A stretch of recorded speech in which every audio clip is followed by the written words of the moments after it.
Hello everyone, कैसे हैं आप सब। आशा करता हूँ सब लोग अच्छे होंगे। आपकी तैयारी बेहतर चल रही होगी। तैयारी को हम कंटिन्यू करेंगे। और मैं माफ़ी चाहूँगा कि 2-3 दिन से क्लास नहीं हो पाई थी, क्योंकि थोड़ी कंडीशन ऐसी बन गई थी कि हमको रूम शिफ्ट करना था, तो माफ़ी चाहूँगा। तो आज हम जानेंगे यूनियन टेरिटरी के बारे में, भारतीय संघ के बारे में क्या होता है, उसके बारे में हम चर्चा करने वाले हैं। तो आप हमारे साथ जुड़े रहे और देखते रहें। आपको पता है यूनियन टेरिटरी के संघ के बारे में हम जानेंगे। तो ये हमें आर्टिकल किसमें दिया है, 1 से लेकर 4 में दिया हुआ है। और भाग 1 में, संविधान में किसमें दिया है, भाग 1 में जो दिया है वो आर्टिकल 1 से 4 में संघ के बारे में दिया हुआ है। उसके बारे में क्या दिया गया है तो हम जानेंगे। पहले बेसिक बात है, क्या जानेंगे कि जब भारत आज़ाद हुआ 1947 में, उस समय स्थिति क्या थी और देश आज़ाद होने के बाद इसमें क्या क्या परिवर्तन हुए, तो उसके बारे में हम चर्चा करेंगे। जब भारत आज़ाद हुआ नहीं था, उससे पहले स्थिति ये थी हमारे, कह सकते हैं 1947 में, उस समय ये स्थिति थी भारत की। अब इसमें जब भारत जब आज़ाद हुआ तो दो राज्य देश बने। क्या बने थे? दो देश बने। क्या क्या बना? इंडिया और पाकिस्तान। दो स्वतंत्र देश बने, आपको पता है, स्वतंत्र देश बने। उसके बाद हमारे जो अंग्रेजों ने भारत को आज़ाद किया था, तो ओनली किस हिस्से को आज़ाद किया था? जो इतना हिस्सा आपको दिख रहा है, ये भारत को आज़ाद अंग्रेजों ने किया था।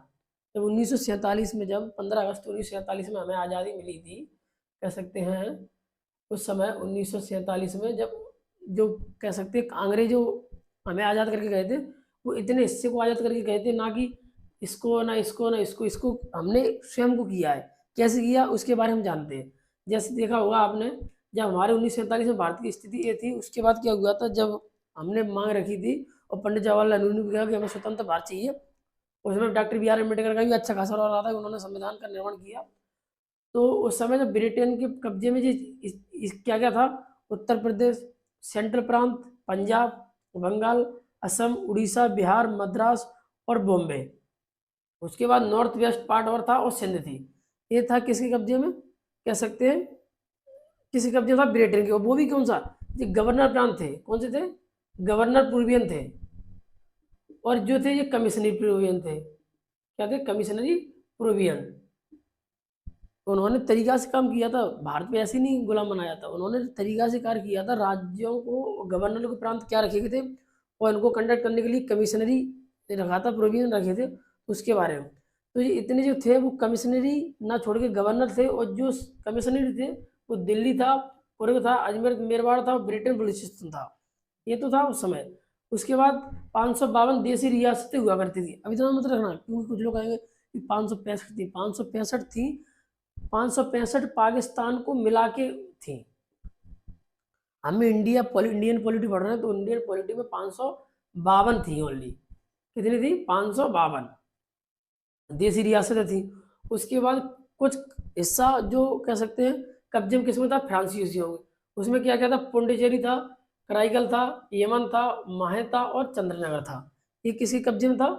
फ्रांसीसियों में। उसके बाद पुर्तगालियों के कब्जे में गोवा, दमन, दादर नगर हवेली और दीव।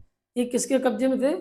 पुर्तगालियों के कब्जे में। तो ये स्थिति थी उस समय जब हमें अंग्रेज आज़ाद कर गए थे। और आज़ाद करने के बाद दो देशों का निर्माण हुआ था। कितने? दो देशों का निर्माण हुआ था। दो देशों का निर्माण हुआ था। किस किस का? पाकिस्तान का और भारत का। दो देशों का क्या हुआ था? निर्माण हुआ था। अब इसमें क्या क्या बदलाव हुए थे उसके बारे में हम जानते हैं। तो पहले जो हमें अंग्रेज आज़ाद करके गए थे, तो क्या क्या करके गए थे, तो उसमें हम जानने कि कितना भाग पाकिस्तान में चला गया और कितना हमारे भारत में रहा। तो आपको पता है, उत्तर प्रदेश इंडिया में रहा, सेंट्रल प्रांत इंडिया में रहा, पंजाब में दो हिस्से थे। क्या थे? आपको बता दूं, ईस्टर्न पंजाब और वेस्टर्न पंजाब। वेस्टर्न पंजाब था, वो चला गया था किसमें? किसमें चला गया था? वेस्टर्न पंजाब चला गया था पाकिस्तान में, और ईस्टर्न पंजाब था किसमें आ गया था? इंडिया में। उसके बाद बंगाल में भी दो सिस्टमेटिक थे, ईस्ट पंजाब और West Punjab. Sorry, Punjabi Bengal, East Bengal और वेस्ट बंगाल। ईस्ट बंगाल और वेस्ट बंगाल। जो वेस्ट बंगाल था वो आ गया था इंडिया में, और ईस्ट बंगाल था वो किसमें चला गया था? पाकिस्तान में। ठीक है ना। उसके बाद आसम इंडिया में आ गया, उड़ीसा इंडिया में आ गया, बिहार इंडिया में आ गया, मद्रास इंडिया में आ गया, बॉम्बे इंडिया में आ गया। ये तो क्या है, गवर्नर प्रांत में से कितने पाकिस्तान में चले गए और कितने इंडिया में, आप देख सकते हैं।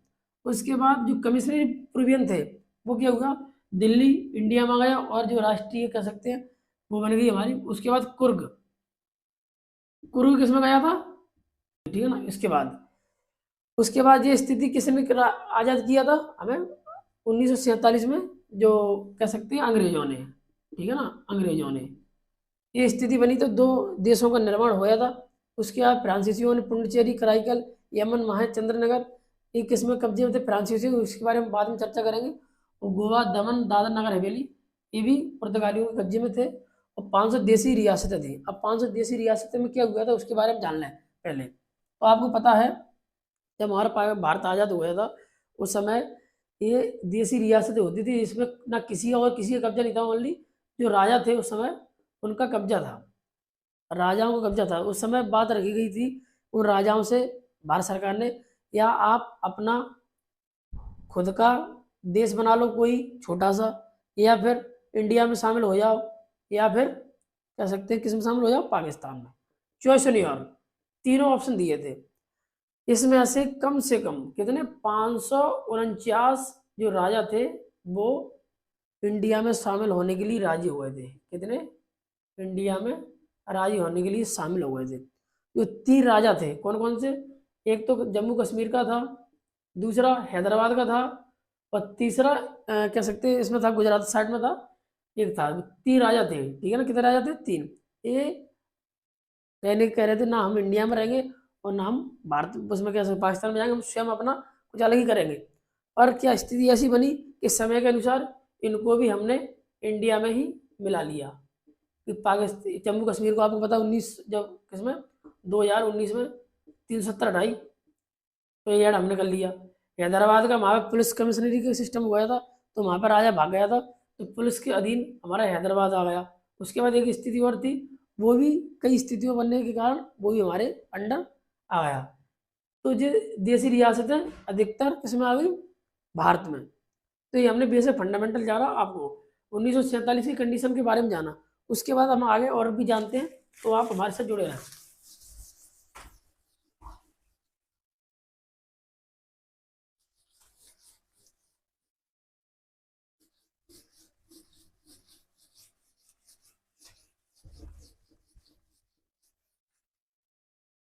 अब उसके बाद क्या हुआ, जो राज्य बन चुके थे, अब स्थिति क्या बनी थी, राज्य कैसे बने क्या बने, आपको पता है हमारा भारत संघ कहलाता है। क्या कहलाता है, यूनियन। मैंने पहले आपको बताया था क्या कहलाता है, यूनियन।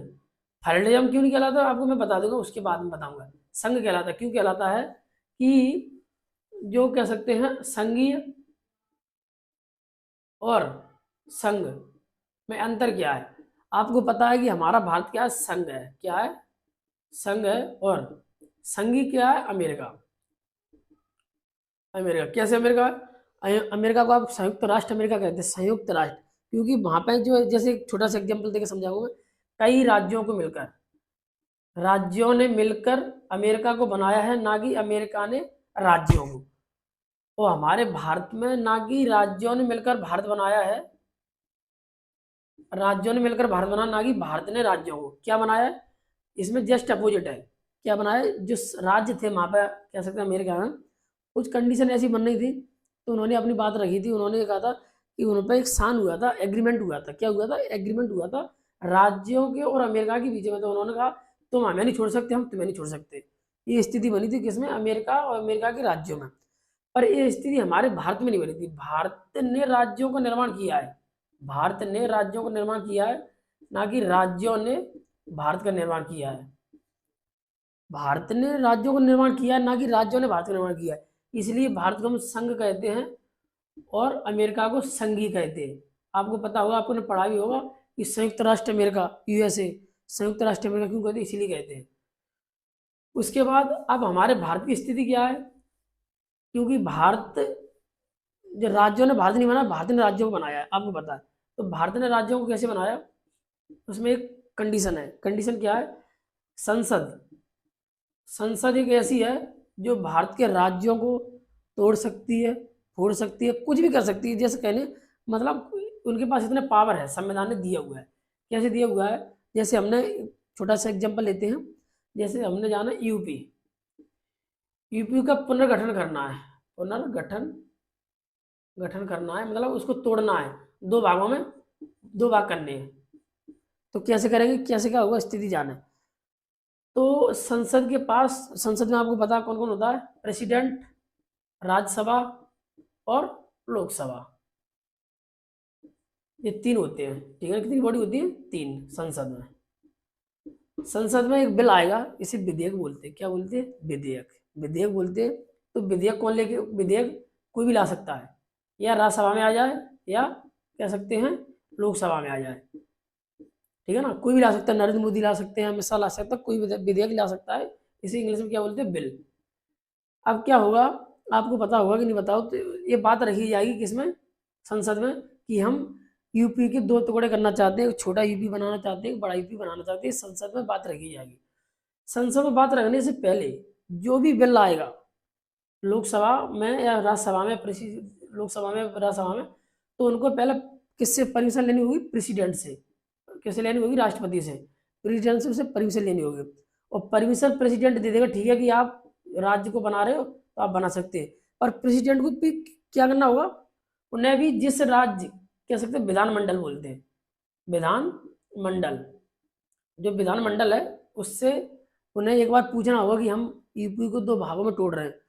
अब उनके पास शक्तियां होती हैं प्रेसिडेंट के पास, कि वो बात विधानसभा, जो विधानमंडल की, माने या न माने कि सर मत तोड़ो, तोड़ो, तो उनसे कोई मतलब नहीं। संविधान में ऐसा कुछ दिया नहीं है, दिया है कि उनकी बात माने या ना माने, राष्ट्रपति का ऐसा कोई सिस्टम नहीं है। ठीक है ना, इनको पूछेंगे, कौन पूछेगा, राष्ट्रपति किसको पूछेगा, विधानमंडल को, जिस राज्य को हम तोड़ रहे हैं उसके बाद इनको पूछ के माने या ना माने, उससे कोई मतलब नहीं। इन्होंने परमिशन दे दी प्रेसिडेंट ने, और प्रेसिडेंट किसके कहने पे चलता है, प्रधानमंत्री के कहने पे चलता है। आपको पता है प्रधानमंत्री गवर्नमेंट का रियल हेड होता है, और जी कौन होता है, नॉमिनल हेड होते हैं। प्रेसिडेंट कौन होता है, नॉमिनल हेड होते हैं। इनके कहने पर ही प्रेसिडेंट कार्य करेगा। तो प्रेसिडेंट ने कहा कि हम यूपी के दो टुकड़े करना चाहते हैं, तो प्रेसिडेंट ने परमिशन दे देगा। ये परमिशन लेके ये बिल लेके आएंगे किसमें, संसद में, या राज्यसभा में आ जाए, लोकसभा में आ जाए। ठीक है ना, किस में लेके आएंगे, बिल इसमें। अब बिल को क्या होगा, कैसे क्या होगा, तो उसके बारे में जानते हैं।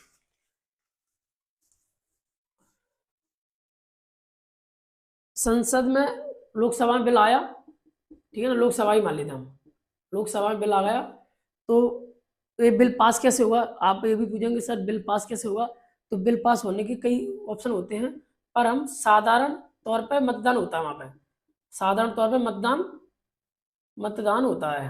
ठीक है ना, मतदान, साधारण तौर पर मतदान कर लेते हैं, मेजोरिटी बहुमत, साधारण बहुमत होता है, उससे ये बिल पास होता है। अब जैसे हमें पता है, वो भी स्थिति कैसी बनी है, सुनो ध्यान से, स्थिति कैसी बनी है, स्थिति ऐसी बनी है क्योंकि यदि ऐसे हम मानते हैं कि 543 कौन है, सांसद,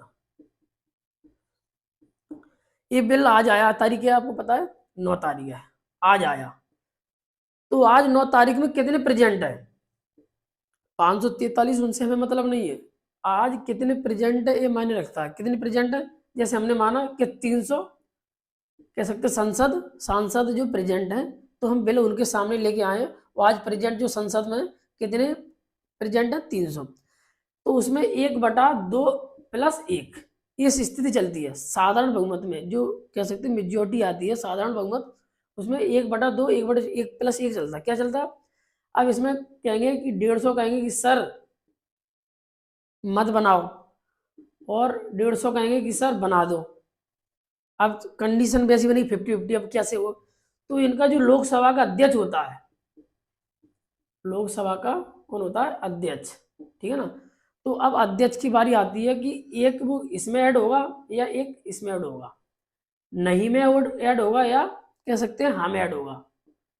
किस में ऐड होगा, हाँ में या नहीं में। तो जो उस समय की कंडीशन बन सकती है, जैसे हाँ में ऐड होगा तो वो बिल क्या हो जाएगा, पास हो जाएगा, उसके बाद ये क्या बन जाएगा, कानून। ऐसे बिल पास होते हैं संसद में। ये स्थिति हम जैसे जाने, तो किसी में जान, राज्यसभा में भी जान सकते हैं, राज्यसभा लोकसभा तो आपको संसद, उसके हम विधानमंडल में भी जान सकते हैं, विधानसभा में, विधानमंडल या विधानसभा में भी स्थिति ऐसी ही होती है। तो आज हमने जाना, उसके बाद कल हम न्यू मिलते हैं न्यू क्लास में। तो थैंक यू सो मच। यदि वीडियो पर पहली बार लाइक सब्सक्राइब जरूर कर लें। थैंक यू, जय हिंद, जय भारत, कल मिलते हैं।